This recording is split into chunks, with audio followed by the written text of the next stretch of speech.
6 روزہ عرب اسرائیل جنگ مصر، شام، اردن اور اسرائیل کے مابین 5 سے 10 جون 1967 کے درمیان لڑی گئی۔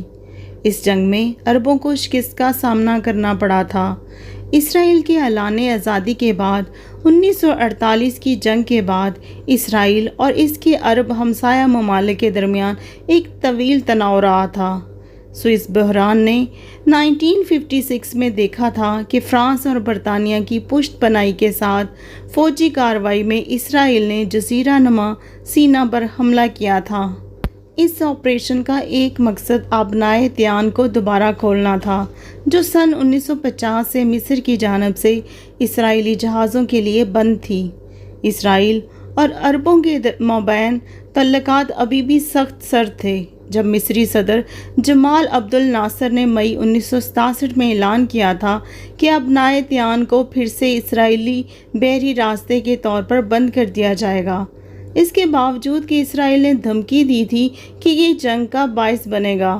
فوجی تیاری اور سفارتی تدابیر کے ایک وقفے کے بعد اسرائیل نے مصر کے خلاف فضائی حملوں کا ایک تباہ کن سلسلہ شروع کیا، جس نے مصری فضائیہ کو تباہ کر دیا اور تنازع کی مدت کے لیے اسرائیل کو فضائی برتری عطا کی۔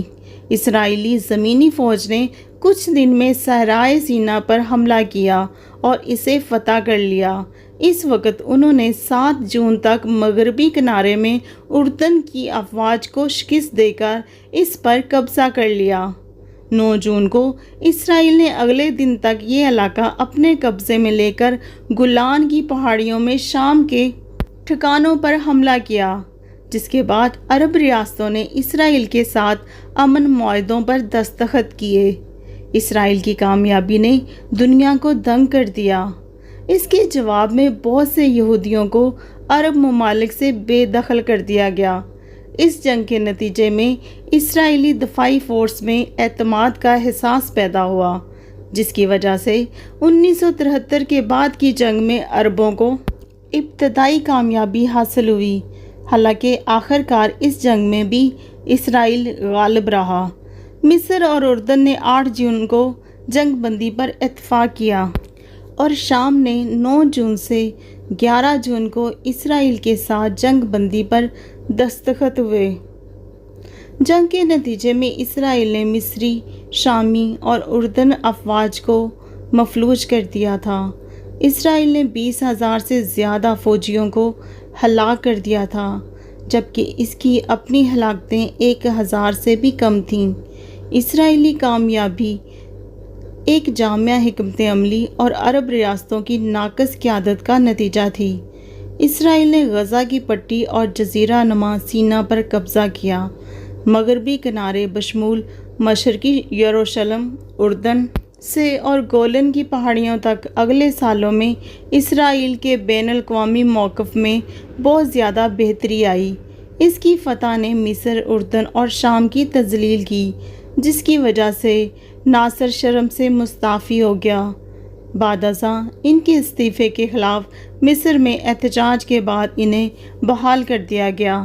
جنگ کے نتیجے میں شہری آبادی کے بے گھر ہونے کے طویل مدتی نتائج مرتب ہوئے، کیونکہ 2,80,000 سے 3,25,000 فلسطینی مغربی کنارے سے ہجرت کرنے پر مجبور ہو گئے یا انہیں بے دخل کر دیا گیا، اور 1,00,000 سے زیادہ گولن کی پہاڑیوں سے ہجرت کرنے پر مجبور ہو گئے۔ عرب دنیا میں یہودی اقلیتی برادری بھاگ گئیں یا انہیں بے دخل کر دیا گیا۔ پناہ گزین بنیادی طور پر اسرائیل جا کر بس رہے تھے۔ 6 روزہ جنگ 1967 کے دوران، جس نے پہلی بار صہیونی بستی کے لیے امریکی یہودیوں کی حمایت حاصل کی، لیکن اس جنگ میں ایک پاکستانی پائلٹ نے اپنی مہارت کا لوہا منوایا۔ 5 جون کو سیف العاظم نے 4 اسرائیلی جیٹ طیاروں کو اردن کے مفرق فضائی اڈے پر اپنے حربی داؤ پیچ سے ناکوں چنے چبوا دیے۔ انہوں نے اسرائیلی پائلٹ ایچ بولے کو ان کیمسٹریئر لڑاکا طیارے کو گولی مار دی، جو اسرائیلی علاقے میں گر کر تباہ ہوا اور اس کا پائلٹ ہلاک ہو گیا۔ اردنی فضائیہ کے کمانڈر نے سیف العاظم کو عراقی فضائیہ کی مدد کے لیے بھیجا۔ عراقی ہنٹر اڑاتے ہوئے اعظم نے فضائی جنگ کے دوران 2 اسرائیلی حملہ کرنے والے لڑاکا طیارے تباہ کر دیے۔ واضح رہے کہ عربوں کو اس جنگ میں شکست کا سامنا کرنا پڑا۔ پاکستانی پائلٹوں نے 1967 کی جنگ کے دوران اسرائیل کے 10 لڑاکا طیارے تباہ کر ڈالے۔ سیف العاظم، جن کا تعلق مشرقی پاکستان سے تھا، 1965 کی پاک بھارت جنگ میں اپنی شجاعت اور دلیری کے اعتراف میں ستارہ جرأت حاصل کر چکے تھے۔ انہوں نے 1971 میں بنگلہ دیش ایئر فورس میں شمولیت اختیار کی۔ سیف العاظم کو دنیا کے واحد پائلٹ کا انوکھا اعزاز حاصل ہے جس نے 4 اسرائیلی جیٹ طیاروں کو مار گرایا اور 4 مختلف فضائی افواج میں خدمات انجام دیں: پاکستان، اردن، عراق اور بنگلہ دیش۔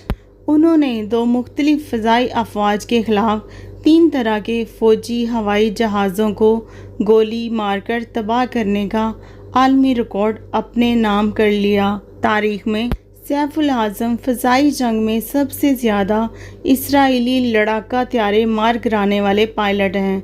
14 جون 2020 کو ان کی وفات کے بعد دنیا بھر سے اخراج تحسین کے پیغام موصول ہوئے، جس میں اردن کے شہزادہ حسن بن طلال کا بھی پیغام تھا۔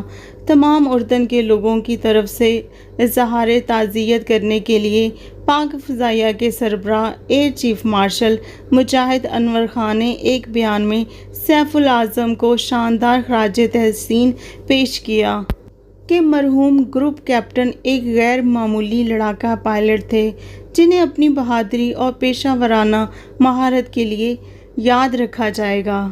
یہ قدرت کی ستم ظریفی ہے کہ جن عرب ممالک نے اسرائیل کے خلاف جنگ کی، وہ اب اسی اسرائیلی حکومت کی جانب دوستی کا ہاتھ بڑھا رہے ہیں اور سفارتی تعلقات قائم کرنے کی خاطر خواہ کوشش کر رہے ہیں۔